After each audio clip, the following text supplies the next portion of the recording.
It was 1914 and the war had just begun.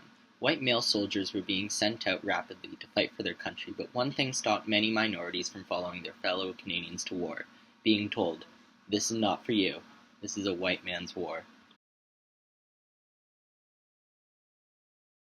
While racism is still a big issue that many Canadians still face, it's important to realize how far we've come in terms of acceptance of everybody. Back when the war first started, recruitment officers used excuses such as fearing giving non-whites the experience of killing whites on the battlefield might lead to problems at home after the war, or that Aboriginal Canadians might not be given civilized treatment if captured by the enemy. The war went on longer than expected. With the Canadian death count getting higher every day, Canadian recruitment officers realized they were going to have to hire minorities to get the troops they desperately needed. In the fall of 1915, the ban of Aboriginals going to war was lifted.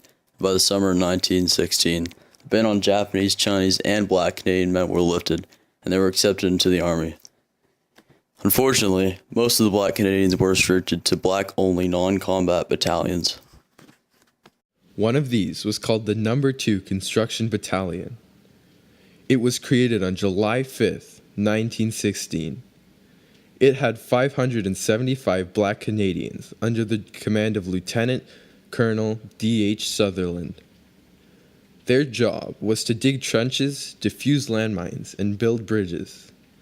Over time, they sent some of the people from the No. 2 Construction Battalion over to fight with the front line.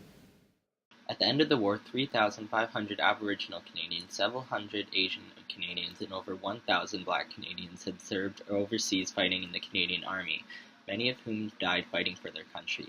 Canada learned and changed from their experience in the First World War. By World War II, there were no more segregated battalions and very limited resistance to minorities when trying to enlist. Today, the Canadian Army takes pride in being very diverse and accepting. Canada sure has come a long way from claiming that this is a white man's war to advertising their army with posters that say "Strength through Diversity."